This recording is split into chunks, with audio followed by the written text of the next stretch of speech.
Gadis Dingin Tuan Muda. Bab 030. Rahmi, lo baik-baik aja? Tanya Algaskar melihat Rahmi hanya diam saja. Algaskar tidak bisa menebak apa yang Rahmi pikirkan dan rasakan. Rahmi terlampau pintar menyembunyikan ekspresi wajahnya, dan Rahmi terlampau misterius. Walaupun Algaskar sudah bisa tahu inti dari masalah hidup Rahmi, tapi Algaskar merasa belum cukup, masih ada yang tidak dia tahu. Gue nggak apa-apa, lo nggak mau balik? Ini udah malam, tanya Rahmi akhirnya. Ya udah kita pulang sekarang. Lalu mereka beranjak dan keluar dari room itu. Gue anterin lo pulang, ujar Algaskar saat mereka sudah di luar dan menaiki motor masing-masing. Kayaknya nggak usah, gue bisa balik sendiri, tolak Rahmi. Gue cuma mau jalanin amanat nyokap gue, Algaskar menjawab dengan datar dan nada dingin. Rahmi yang merasakan aura tidak bersahabat dari Algaskar akhirnya menerima diantar pulang. Ya udah, ayo, lalu mereka pergi dari sana mengendarai motor masing-masing.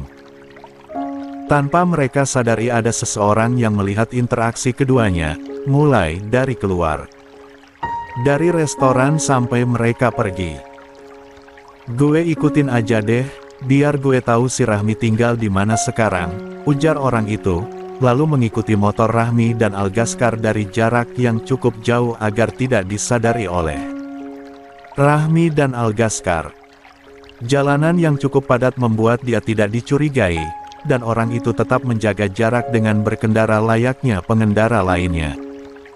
Sampai di persimpangan jalan dia berhenti dulu, karena keadaan yang cukup sepi, mereka bisa saja curiga. Algaskar dan Rahmi terlihat berbelok memasuki sebuah perumahan di pinggiran kota. Rahmi tinggal di perumahan itu ternyata, pantesan susah diketahui tempatnya. Melihat Rahmi dan Algaskar tidak terlihat lagi, orang itu kemudian menyusul. Dia tidak perlu khawatir kehilangan jejak, karena di dalam sana hanya terdapat perumahan dan bisa dia tebak salah satu rumah di sana tempat Rahmi tinggal sekarang.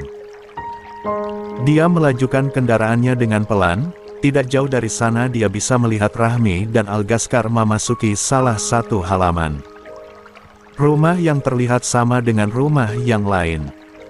Jadi lo tinggal di situ, ujarnya berbicara sendiri dengan senyum miring. Gue udah tahu keberadaan lo Rahmi. Kemudian orang itu langsung pergi dari sana. Dia tidak mau nanti ketahuan oleh Algaskar, setidaknya dia sudah tahu tempat Rahmi. Sedangkan di sisi Rahmi dan Algaskar yang tidak menyadari sedang diikuti seseorang. Kini mereka sudah sampai di halaman rumah Rahmi. Tangs udah antar, ujar Rahmi. Lo nggak mampir dulu, tawar Rahmi basa-basi. Nggak usah, udah malam, jawab Algaskar seadanya. Ya udah, hati-hati. Lagi-lagi Algaskar menjawab dengan singkat dan datar. Lalu dia melajukan motornya pergi dari sana. Rahmi hanya melihat Algaskar yang semakin menjauh. Gue salah? Tanya Rahmi pada dirinya sendiri. Algaskar tiba-tiba berubah. Apaan sih, dia kan emang gitu orangnya. Kemarin aja mungkin dia berubah, sekarang udah balik ke setelan pabrik. Cuek Rahmi, dia tidak ingin mengurusi hal yang tidak penting. Dia selalu mengingatkan dirinya sendiri, jangan pernah berharap dengan orang yang tidak mengharapkanmu. Dia bukan tipe orang yang akan mengemis perhatian atau kasih sayang. Karena dia sadar dia tidak akan pernah mendapatkan itu.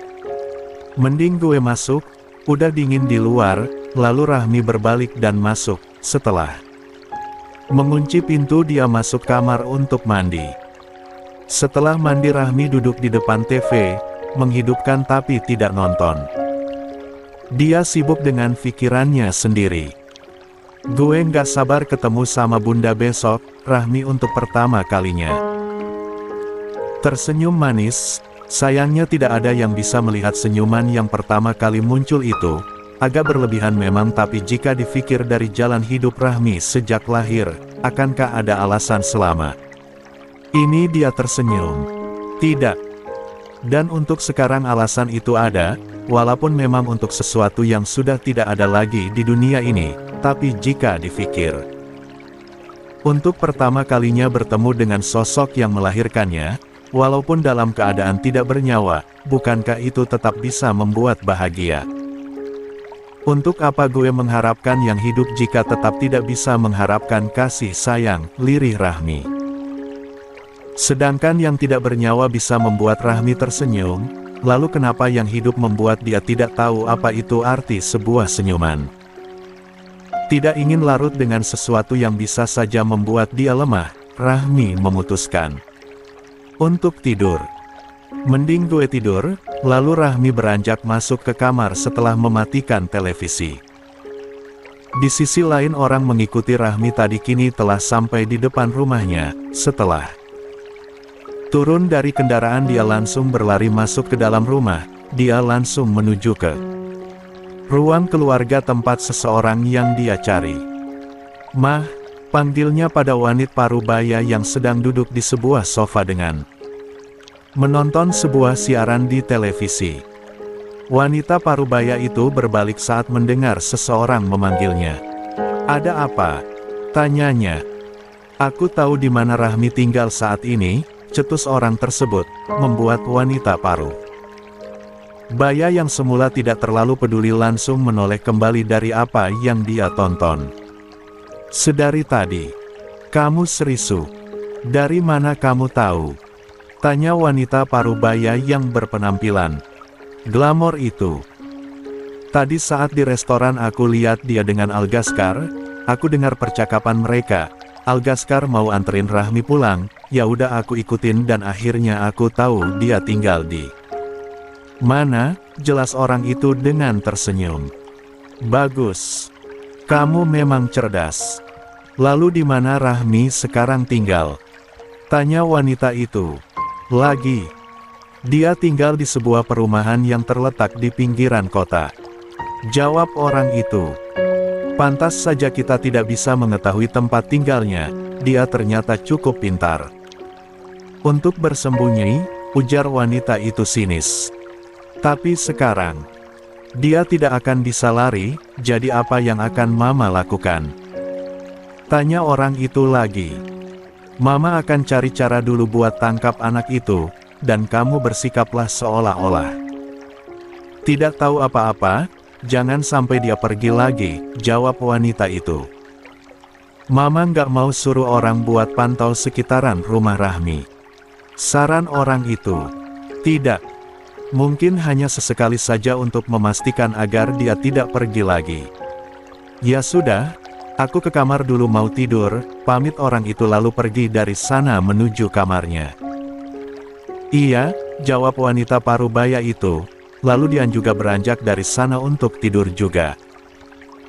Dia cukup senang karena sudah menemukan Rahmi, dia sudah berusaha mencari Rahmi tapi dia tidak temukan, akhirnya sekarang dia tahu. Dia tidak akan membiarkan Rahmi lolos kali ini. Pagi menjelang seperti biasa, Rahmi bangun lebih pagi. Karena Rahmi tidak terburu-buru, dia memutuskan untuk sarapan sebelum berangkat. Dia kali ini akan memasak sendiri. Begini Rahmi itu pintar memasak, dia hanya jarang memasakkan karena lebih milih membeli. "Gue masak apa ya?" gumam Rahmi. Dia saat ini sudah ada di dapur berkutat dengan alat-alat dapur. Dia memutuskan memasak dulu baru mandi. Kayaknya nasi goreng aja, gampang terus simpel juga. Rahmi kemudian memasak nasi dulu karena dia tidak memiliki nasi. Sambil menunggu nasinya matang, Rahmi menyiapkan bahan-bahannya. Beberapa menit menunggu, akhirnya nasi Rahmi sudah matang, dia langsung saja memasak nasi goreng. Sekitaran 15 menit nasi goreng yang Rahmi buat sudah matang, dia sajikan di atas meja makan kecil di dekat dapur lalu bergegas mandi dan memakai seragam. 30 menit Rahmi bersiap-siap mandi dan memakai seragam. Lalu keluar kamar. Saat akan ke dapur dia mendengar suara motor berhenti di depan rumahnya. Rahmi langsung keluar dan melihat seseorang yang dia kenal. "Ai," kata Rahmi. Melihat Algaskar turun dari motor dan berjalan ke arahnya. "Ada apa?" tanya Rahmi. "Jemput lo," datar Algaskar singkat. "Hah? Buat apa? Gue bisa kok ke sekolah sendiri. Lagian gue punya motor," ujar Rahmi tidak kalah datar. "Mama gue yang minta," balas Algaskar. Rahmi yang mendengar alasan Algaskar menghela nafas sebentar. Jika yang meminta adalah Kinan, dia susah menolak, bukan karena apa. Tapi Kinan menjadi orang yang berjasa untuk dia dan bundanya. Mendengar cerita Kinan kemarin, Rahmi tidak bisa membayangkan bagaimana nasib bundanya jika Kinan tidak mengurus pemakaman sang bunda. "Ya udah masuk dulu," ajak Rahmi akhirnya, lalu masuk lebih dulu. Sedangkan tanpa Rahmi ketahui, Algaskar tersenyum tipis. Sedetik kemudian dia kembali ke mode datar dan menyusul Rahmi masuk. Dia mengikuti Rahmi sampai di meja makan. "Lo udah sarapan?" tanya Rahmi. Algaskar langsung saja menggelengkan kepalanya. Padahal dia sudah sarapan tadi. Semenjak ada bundanya, mana mungkin Algaskar melewatkan jam makan. Tapi entah kenapa dia berbohong dengan Rahmi. "Ya udah nih," Rahmi menyerahkan piring yang berisi nasi goreng dan telur ke hadapan Algaskar. Algaskar dengan senang hati menerima itu, walaupun Algaskar ingin sekali tersenyum, dia tetap menutupi dengan wajah datarnya. Rahmi kembali masuk ke dapur dan kembali dengan segelas air putih, lalu meletakkan di hadapan Algaskar, kemudian ikut sarapan. Mereka sarapan kurang dari 10 menit, selesai Rahmi membereskan bekas makan mereka, mengambil tas lalu keluar. Setelah mengunci pintu, dia berjalan ke arah Algaskar. "Lu bareng gue aja," ujar Algaskar. "Gue naik motor aja." Ini belum selesai Algaskar berbicara sudah dipotong oleh Rahmi. "Permintaan mama lo," potong Rahmi cepat, kemudian langsung naik ke motor Algaskar. Algaskar yang melihat itu bukannya marah karena ada yang berani memotong ucapannya, dia justru menahan tawa di balik helm full face-nya. Sekarang dia punya cara tanpa harus memaksa Rahmi lagi. "Ya udah jalan," ketus Rahmi kesal. Kenapa sekarang Algaskar seenaknya? Bukannya semalam dia marah. Algaskar melajukan motornya ke sekolah dengan kecepatan sedang. Kini mereka sampai di sekolah dan mereka kembali menjadi pusat perhatian murid lain. Tapi pada dasarnya Rahmi dan Algaskar orang yang cuek dan bodoh amat. Mereka biasa saja. Rahmi hanya agak risih sedikit, tapi dia tetap bersikap biasa. "Wih, udah mulai ada kemajuan nih," goda Romeo yang menghampiri mereka dengan yang lainnya mengikut di belakang. Mereka memang selalu menunggu Algaskar di parkiran jika belum datang. Algaskar dan Rahmi hanya menatap datar Romeo, lalu melenggang pergi dari sana. Romeo yang dicuekin hanya melongo. "Wahahaha," tawa Raka pecah melihat Romeo yang dikacangin dua kutub. "Diem lo bangsat," kesal Romeo. Dia misuh-misuh di tempatnya. Ekspektasinya meleset, dia lupa mereka tidak sama dengan pasangan yang lain, di mana si cowok akan kesal digoda dan si cewek akan tersipu malu. Nyatanya mereka hanya menatap datar Romeo kemudian berlalu dari sana. "Hahaha, emang enak dicuekin, kasian banget lu," ledek Raka membuat Romeo tambah kesal. "Lagian lo ngapain godain mereka? Udah tahu mereka kayak gimana, emang enak bikin malu diri sendiri," cetus Karel ikutan mengejek Romeo. Sedangkan Bara sudah pergi sejak tadi. "Yah, gue lupa, mereka bukan manusia," gerutu Romeo. "Lah kalau bukan manusia terus apa?" tanya Raka bingung. "Tembok," negas Romeo tepat di depan wajah Raka, kemudian pergi dari sana disusul Karel. "Woi bangsul, mulut lo bau asap," teriak Raka lalu mengejar Romeo yang sudah berlari. Kembali ke sisi Rahmi dan Algaskar yang berjalan beriringan, semua mata tertuju ke arah mereka tapi tidak ada yang berani berbisik atau menatap mereka. Mereka cukup takut dengan Algaskar. Aura Algaskar saja sudah membuat mereka bergidik. Apalagi jika sudah ditatap dengan tatapan tajam Algaskar, mereka masih sayang nyawa mereka. Kata nyokap gue, pulang sekolah langsung ke rumah, ujar Algaskar tiba-tiba dan lagi-lagi menggunakan nyokapnya. Rahmi yang mendengar itu menoleh bingung ke arah Algaskar. Nyokap lo atau lo sih, sedari tadi kalau ngomong pasti bawa-bawa Tante Kinan. Tanya Rahmi pada Algaskar. Algaskar yang ditanya seperti itu jadi gelagapan sendiri, tapi untungnya dengan cepat dia bisa menguasai dirinya. Nyokap gue lah, nggak mungkin gue, elak Algaskar. Sejujurnya Nyonya Gutama tidak menyuruhnya seperti itu, dia hanya meminta Algaskar agar memberitahu Rahmi bahwa memintanya ke rumahnya dulu sebelum ke makam bersama-sama. Tapi ya Algaskar malah modus ingin boncengan dengan Rahmi terus. Ya gue harus ganti baju dulu, nggak mungkin kan gue ke makam pakai baju sekolah, ujar Rahmi. Ya udah entar gue anterin. Algaskar akhirnya setuju Rahmi pulang. Tidak mungkin juga Rahmi ke makam pakai seragam, pikir Algaskar.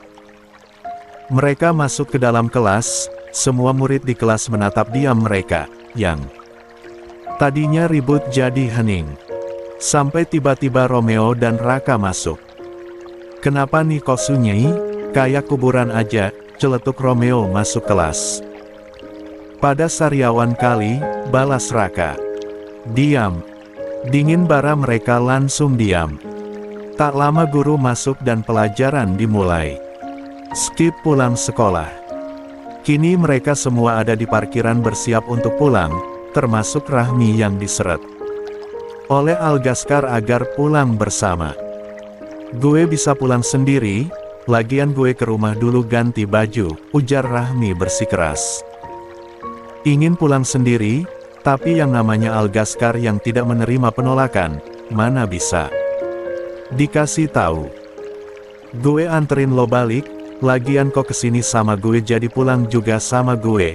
Kemudian Algaskar naik ke atas motor dan meminta Rahmi untuk ikut naik. Naik. Perintah Algaskar.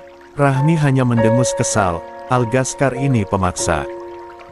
Jalan, ujar Rahmi setelah dia naik. Algaskar kemudian menjalankan motornya pergi dari sana bahkan tidak menghiraukan dan berpamitan dengan teman-temannya.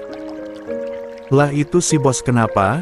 Aneh banget, heran Romeo melihat kelakuan Algaskar yang tidak seperti biasanya. CK. Bucin itu si bos, ujar Raka terkekeh. Akhirnya bos dinginnya bisa berubah juga. Lo berdua nggak mau pulang? Suara datar bara membuat mereka berdua menoleh dan melihat Bara serta Karel sudah siap untuk pulang. Hanya mereka berdua saja yang berdiri. Melihat arah menghilangnya Rahmi dan Algaskar. Hehe ini mau pulang, lalu mereka berdua naik ke motor masing-masing, dan mereka menancap gas keluar dari area sekolah. Sedangkan di sisi Rahmi dan Algaskar kini mereka sudah seperti sepasang kekasih, berangkat dan pulang sekolah bersama. Seperti sekarang mereka sudah sampai di depan rumah Rahmi. Lo bisa pulang dulu, gue berangkat sendiri aja nanti, ujar Rahmi mengusir Algaskar. Gue tungguin, datar Algaskar tidak mau pulang. Sama aja Al, nanti juga kita jalan pakai motor masing-masing, ucap Rahmi. Siapa bilang? Kita berangkat bareng gue yang bonceng, final Algaskar tidak ingin dibantah. Lo kenapa jadi aneh begini sih? Heran Rahmi. Mending sekarang lo siap-siap, makannya di rumah gue aja, suruh Algaskar. Rahmi yang perintah begitu jadi kesal dan langsung masuk untuk ganti baju. Sesuatu permintaan. Algaskar dia hanya ganti baju, tidak makan siang. Udah? Tanya Algaskar melihat Rahmi sudah keluar. balas Rahmi lalu mereka pergi dari sana. Setelah 30 menit mereka kini sampai di mansion Gutama. Kedatangan mereka langsung disambut antusias oleh Nyonya Gutama. Akhirnya kalian datang juga, Mama udah nungguin dari tadi tahu, ujar Nyonya Gutama lalu menarik Rahmi ke dalam pelukannya. Sayang Tante kangen banget sama kamu, padahal baru tadi malam ketemu, lanjut Nyonya Gutama memeluk Rahmi erat. Iya Tante, Rahmi juga kangen, balas Rahmi. Kamu bisa aja, ya udah yuk makan siang dulu terus ke makam bunda kamu, ajak Nyonya Gutama yang diangguki Rahmi, dia langsung bahagia mendengar akan ke makam sang bunda.